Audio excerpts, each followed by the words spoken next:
We welcome our next keynote speaker, Ilya Zakharov, senior researcher at Brainify.ai. He's actively involved with fundamental and applied science projects, teaching, science outreach, and community building.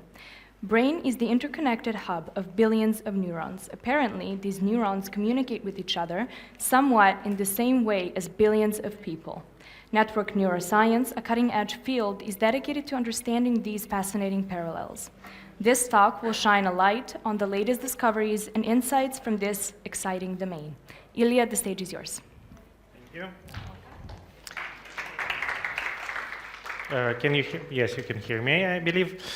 So my name is Ilya. I'm a senior researcher at a small startup called Brainify.ai. Actually, our main work is to leverage brain data for developing better and more successful depression drugs, but this is not what I'm going to talk about today. Today, my talk will be a little bit more academic, and I want to share with you some fundamental knowledge which I think can, which is interesting and can give you a bigger picture. And big picture sometimes is more important than some specific things we have. So, it doesn't work yet. Oh, thank you. As this is the data science conference, I believe some of you might have seen this picture. For those who don't, this is a very famous picture which shows the problem that led to the foundation of graph theory, one of the most applied and fundamental field of mathematics today. But it started as a very simple problem that curious Leonhard Euler wanted to solve, and he wanted to find out the solution to this problem. He wondered whether you can walk across all the 7 bridges of his hometown Königsberg without crossing each bridge twice. As you might have known, there is no solution like that. There is no path that can go through all the 7 bridges without crossing them twice. But the idea here is not with the problem itself, but with the tools that Euler developed for solving tasks of that kind. So basically, he developed a tool set for solving such kind of problems, which actually today we use in Google search or any other search engine in the internet and in multiple other areas. Today's talk will be about the brain. And the brain is a network. It's one of its most fundamental qualities. The first Nobel Prize in the neuroscience field was given for Ramon and Cajal, who showed that the brain is actually a network. Before that, people thought that it is a unified mass. So it's something that we know for a long time. But recently, we've been discovering this once again. Today, one of the arguably the most researched area in the brain, in the neuroscience, is called connectivity studies. Connectivity is the characteristics of the connections, as you might guess, within the brain. We can study connectivity on different scales. We can study connectivity between different neurons in the brain. We can study connectivity between bigger brain areas. Or we even can study differences in the connections between different species. And here we will talk about evolutionary connectivity. It has begun rising since the end of the 90s. Actually, given that we know that the brain is the network for 100 years, it's intriguing why so late. But it is as it is, and maybe one of the reasons why we only now start to grasp this complicated picture, you can see here. So here's the graph of the different connections within macaque visual cortex. It's area V1, where there are different brain nuclei, and they are all connected to each other in some way. So you can see the scheme of their connections on your right. And actually, it's complicated not only for you, but for me and the other neuroscientists as well. It's really hard to get something of the structure which is so complicated. And while people try to discover the architecture of different neural structures for a long time it was quite complicated to understand what's actually going on there. And graph theory is one of the ways how to look at such complicated architectures, how to look at the complex networks. The beauty of graph theory is that it is actually very simple. To start, you need only two things. You need to define basic elements of the graph. They are called edges and nodes. Nodes, if we're talking about the brain, will be, for example, different neurons. Edges are wires that connect different neurons. We can do that not only for the brain, we can do that for actually any kind of the system. If we're talking about digital social networks, we can also define nodes. These will be our Facebook profiles. We can define edges. It will be, for example, this is not the only way, this could be the friendship between different Facebook profiles. And since we defined nodes and edges, we can go on with network science. I will go into some details about that further, but I want to show you some pictures that shows that representing something as a graph is actually a powerful tool itself. Here's one of the first picture from sociology when it started applying network theory to its problems. It's from 1934, when Jacob Moreno, the sociologist of the time, depicted the friendship maps between girls and boys in one of the German classes. They were 10-year-old boys and girls. Boys are, always forget that, I think boys are triangles and girls are, no, yes, boys are triangles and girls are circles. And well, you can see that these are two quite close societies. Even without any other particular analysis, you can see something very principal about the way boys and girls had friendship 80 years ago. Probably something has changed. Hopefully something has changed since then. But for us, it is an example, what can we do when we see something as a graph? Another example is a quantitative analysis of the Friends series. Actually, here it's not just the picture. People here actually calculated the number of scenes where two heroes of the series communicated together. So basically, it's data-driven graph of communication between heroes of the Friends series, and I think it grasps some of the complex dynamics between the six.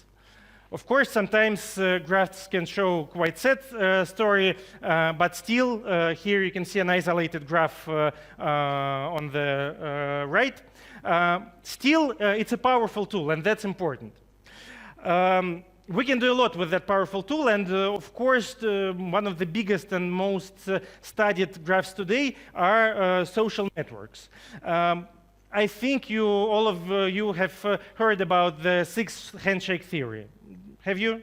So this is a theory that was proposed by actually well-known psychologist Stanley Milgram, who you might know for his different studies. He was the guy with electroshock and conformism studies who told people to apply electroshock for the participants, and he showed that people can do quite a lot when they're pushed to do that. The sixth handshake theory, also his theory. He first thought about that, and then he developed a complicated way to test it. There was some different experimental cities in America. There were envelopes that he dropped somewhere in the cities with stamps on it and some instruction where you should send this envelope when you find it. And it was a very complicated study, and actually he proved, he showed some proof of the six handshake theory even then in 60s. Of course, today we can do it with much more ease, and Facebook has done the same. Facebook researchers calculated whether there's actually no more than 6 handshakes within Facebook networks. Interestingly, they've also have some proofs of this theory, and actually they claim that today it's not 6 handshakes, it's in general 3.57 handshakes, so we have much tighter society than we think. And this number is getting lower. So our networks are becoming more and more interconnected. But you don't need to do all these calculations, actually, for the 6 handshake theory. And basically, it's a property of the network, most of the network, which has a specific structure. If you have a hub in the network, hub being a place which gets a lot of edges to itself and gives a lot of other edges to different hubs, you most often will get some kind of 6 or 5 or, I don't know, finite number handshake theory. And we can actually have a thought experiment, how does this hub kind of structure work. So imagine you want to find a person somewhere in America, and you want to calculate general amount of handshakes to that person. So I think the easiest ways to do that, and we can do that all right now in our heads, is to go through education, at least in today's world. So I believe most of you have finished some kind of graduate school and got diploma from their deans.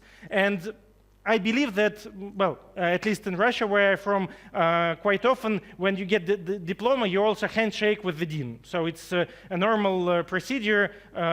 It's one handshake. All of these deans quite often participate in some, I don't know, educational ministry level meetings.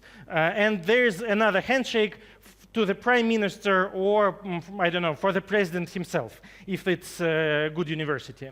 And here we can see hubs. So people like politicians, at least in our world, they are actually kind of hubs that pass handshakes throughout the whole network. So it was no more, I believe, than 2 handshakes between you and the prime minister or president of your country. And if we want to find some random guy in America, in general, this will be, again, no more than 2 other handshakes. Why I'm talking about that? How does it relate it to the brain? The beauty here is that actually we can see that kind of an architecture in the brain also. So in 2011, Martin van den Heuvel and Olaf Sporns published a paper where they showed that the brain actually communicates within itself in the more or less the same way. So they also found that brain have this kind of hubs, structures that are more important for the interconnection of the whole brain networks.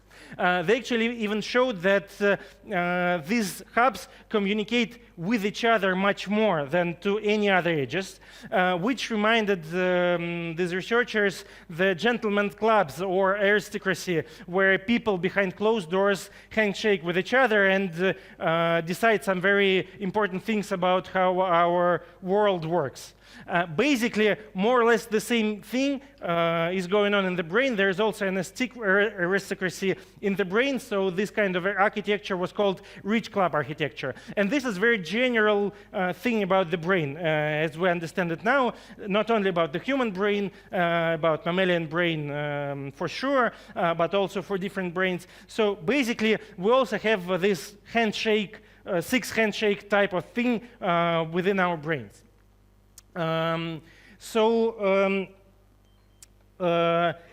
where are the similarities I was going to talk about? The first one is this 6 handshake theory. But another one is, I think, even more interesting, and I need some more time to get you into it. So another comes from the studies of the intelligence within the brain. Well, it's hard to define what is intelligence, but it's some complex ability to solve problems, different kinds of problems.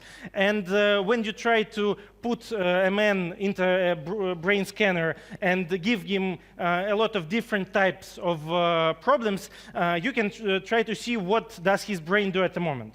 And about 30 years ago, the theory has been postulated that actually people who can do better at different types of problem solving, they show less brain activation than people who can do less tasks.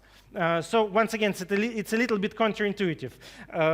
When you are smarter, you can actually, I don't know, don't turn on your brain too much. You can reduce your brain activity, and by this reduced brain activity, we can predict that you will have higher intelligence. So our brains are actually lazy, and if they can do nothing, that they try to do nothing. That's how we see the biological foundations of intelligence today, for at least. But the problem here is what lies behind this small activation of the brain. And here we come back to sociology. So first things were about handshakes. Now another beautiful theory called the strength of weak ties. This one is less known, so I'll explain it to you. What is weak ties theory in sociology? It's the idea that was suggested by Mark Granovetter that in societies you have there is an important thing that we most often overlook. It's weak ties between different edges within the network. So if we're talking about society, it's some not well-known acquaintance of yours that actually ties the whole network together. He first showed the importance of weak ties in the practical application. He showed that actually people can find new jobs successfully due to weak ties in their surroundings rather than due to strong ties. So the idea here is that when you try to ask your close friends about do they have any new job for you, most likely you already know what they can offer you, and you for some reason don't want to do that. But it's your, I don't know, friends you haven't seen for 10 years, or some person you met at a cocktail party. These people will actually give you some new information. You can get outside your bubble and find new jobs. So first for Granovetter, it was this practical application looking for jobs. And actually, last year, LinkedIn study showed that, at least in some part, it's true. There's non-linear relationship between the strength of your ties with people and the efficiency of your job seeking, but there is a relationship. So if you want to find a new job, you should do some networking. We all know that right now, and it's so famous now. Maybe due to Granovetter as well.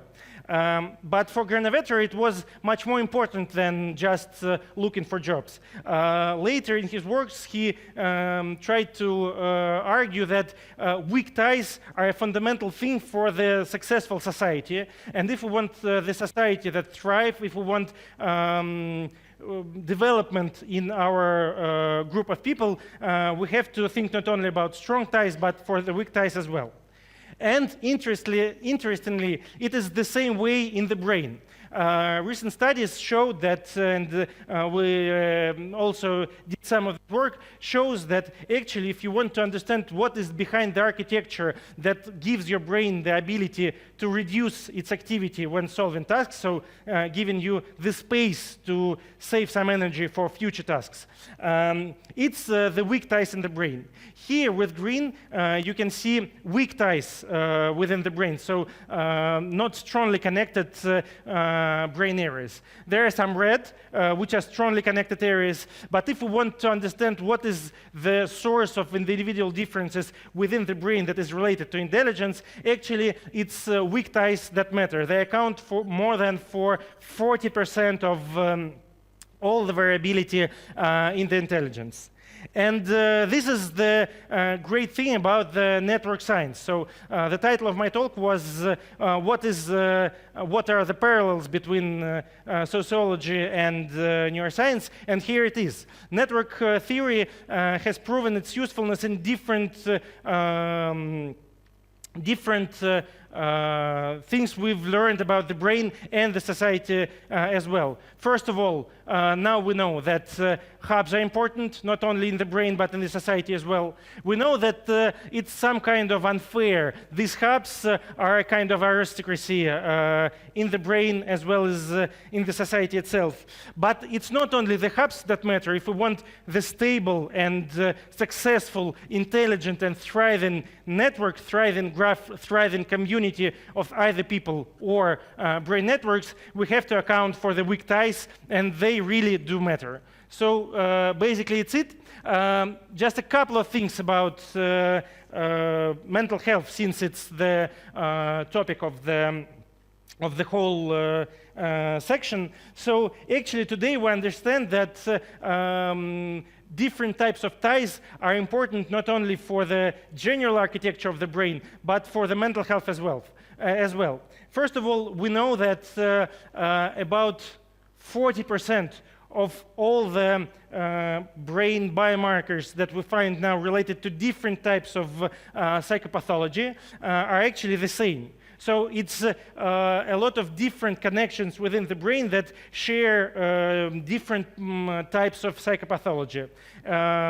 It's one side of the story. Another side of the story is quite interesting, and when we want to find differences between psychopathology, we once again should look at the brain connections, because they are at the same time the biomarkers of different subtypes of, for example, depression.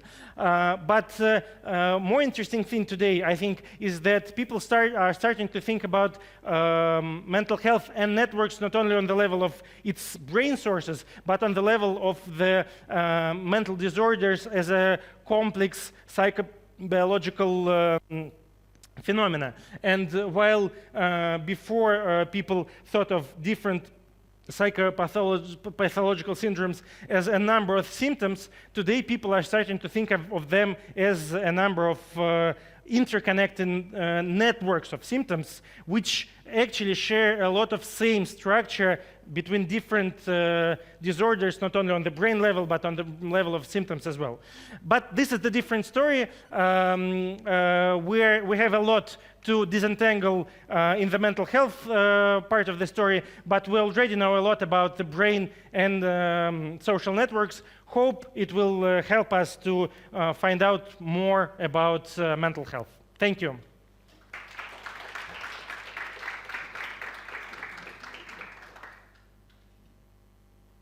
Any questions?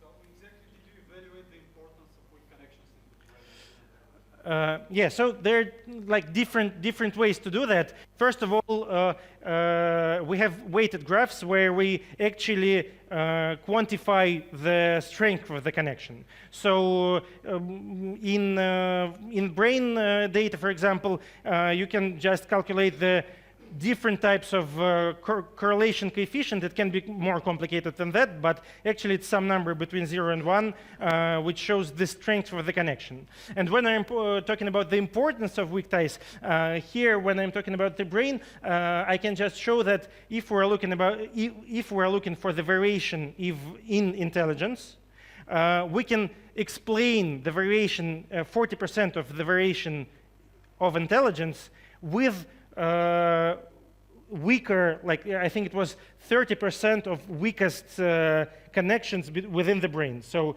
this is in this particular study. It can be, we can do this in different ways, calculate the importance of weak connections. But here it was, we were looking at connections with lowest correlation, 30% of connections with lower correlation, and altogether they explained variance in the behavioral trait intelligence. Mm-hmm. And how you detect these weak connections? Because with the other, you use electrical impulses, right, to see green, red. And how do you... Mm-hmm. Yeah. So there are multiple ways to do that right now. We can do it either with the functional magnetic resonance, where we can just see that this part of the brain and this part of the brain consume energy at the same time, consume oxygen at the same time. This is if we're talking about fMRI. If we're talking about electrical brain activity, we can see that the waves are the same. They like synchronize from different parts of the brain. We can see that the shape of the waves from different parts of the brain are the same. We can do that with some molecular data. We can see that there is like some chemicals that goes through one cell to another. So we can do that on very different levels, and on every level there is another way to do that. But every level has some kind of quantification of these connections.